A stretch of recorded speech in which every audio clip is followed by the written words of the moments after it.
चलो नहीं बताते तो तब तो खामोश लोग हैं। देखो, इंपोर्ट एक्सपोर्ट और सप्लाई चेन अगर मैं टेक्निकली कहूँ ना तो इंपोर्ट एक्सपोर्ट भी सप्लाई चेन के अंदर ही आता है। सप्लाई चेन बहुत बड़ी अंदर है। कुछ लोग कहते हैं कि सप्लाई चेन ग्लोबली तौर पर परस्यू होती है, शायद इसलिए सप्लाई चेन है। और ग्लोब, अगर हम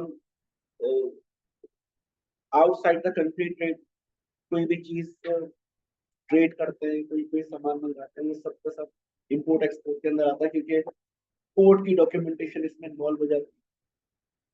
तो ऐसा नहीं है।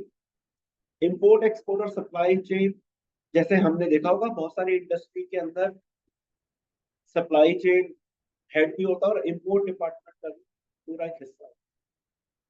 इंपोर्ट एक्सपोर्ट के लिए पहली बात जो जहन में रखो, इसके लिए बायर सेलर होना जरूरी है, जबकि सप्लाई चेन के अंदर बायर सेलर होना जरूरी है।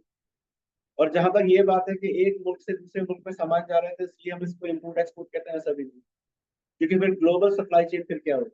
ग्लोबल सप्लाई चेन तो ऑल ओवर द वर्ल्ड काम होती है। अब पेप्सी यूएस से अगर पेप्सी पाकिस्तान को कोई चीज ट्रांसफर करेगी, वो लॉजिस्टिक के थ्रू ही करेगी। लॉजिस्टिक में तो सब चीजें हैं। वो उनकी सप्लाई चेन है, क्योंकि अपने ही फ्रेंचाइज कंपनी को सामान भिजवा रहे हैं। हो सकता है पेमेंट भी सारी की सारी यूएसए से ही हो, हम सिर्फ रिसीविंग एंड के हो। तो जो मल्टीनेशनल कंपनीज है, वो अपने ही सस्टेनेबल विंग को कोई चीज ट्रांसफर करती है, तो वो सप्लाई चेन के अंदर आता है, क्योंकि उन दोनों के दरमियान, हेडक्वार्टर के अंदर और फ्रेंचाइज के दरमियान कोई सेलर और बायर का रिलेशन, वो तो एक ही अम्ब्रेला है। तो इंपोर्ट एक्सपोर्ट के अंदर सेलर और बायर की डिस्क्रिमिनेशन। अब तुम ये समझो इस बात को कि क्लियरिंग फॉरवर्डिंग के अंदर तुम्हारे पास दोनों महाज खुल गए। तुम्हें क्लियरिंग फॉरवर्डिंग एक ऐसी कंपनी के लिए भी करनी पड़ेगी जो कि अपनी ही किसी फ्रेंचाइज कंपनी की कोई लॉजिस्टिक्स रिसीव करना चाहती है, और एक इंपोर्टर और एक्सपोर्टर भी हो सकता है, दोनों। अब क्लियरिंग फॉरवर्डिंग और इंपोर्ट एक्सपोर्ट के अंदर थोड़ा सा डिफरेंस सही समझने के लिए मैं एक स्लाइड शेयर करता हूँ, ताकि तुम्हें इसकी पिक्चर और थोड़ी क्लियर हो जाए।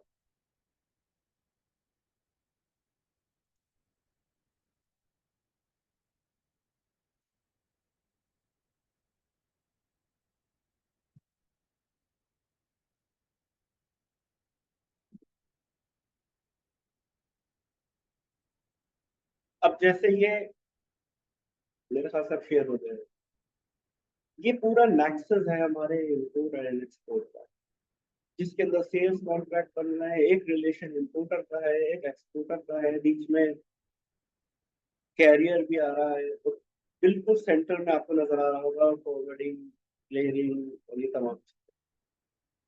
अब स्टार्टिंग के अंदर जब मैं इस पूरे नेक्सस को थोड़ा सा डिफाइन करूंगा, उससे पहले कोई मुझे ये बताएगा कि फ्रेट कंसोलिडेटर में, फ्रेट फॉरवर्डर में और फॉरवर्डर में क्या फर्क?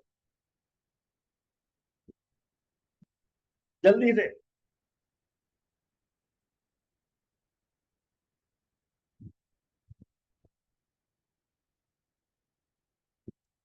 आप क्या समझते हैं एज अ प्रोफेशनल कि ये तीनों चीजें क्या है? फ्रेट कंसोलिडेटर, फ्रेट फॉरवर्डर और फॉरवर्डिंग एजेंट जो होते हैं, क्या है ये? या एक ही चीज है?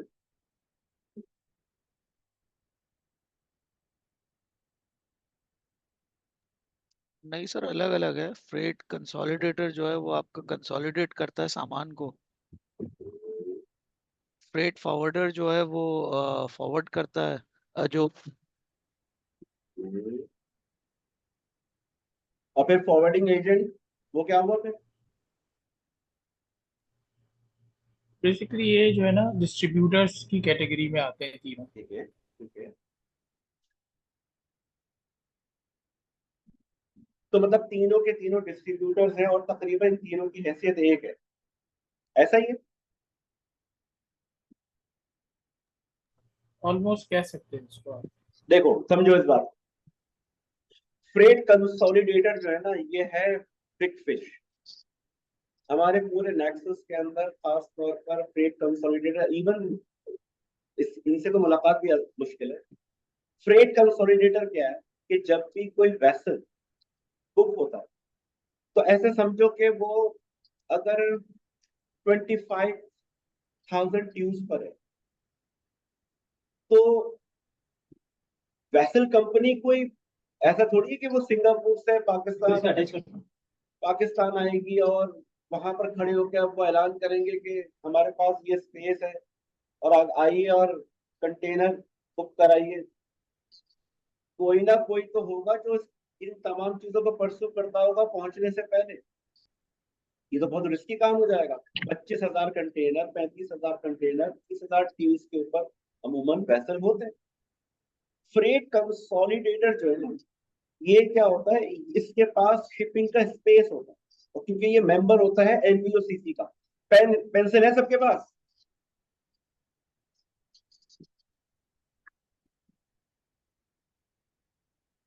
एनबीओसीसी non vessel operating common carrier, और इसके ही थ्रू ये अपने वेसल का स्पेस ले लेते।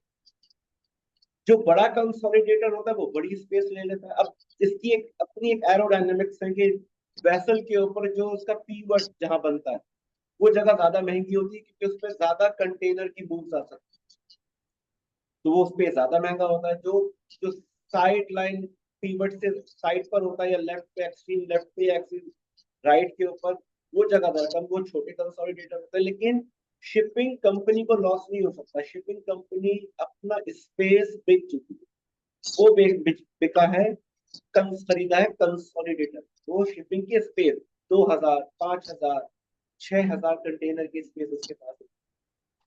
अब वो कैसे पहुंचेगा?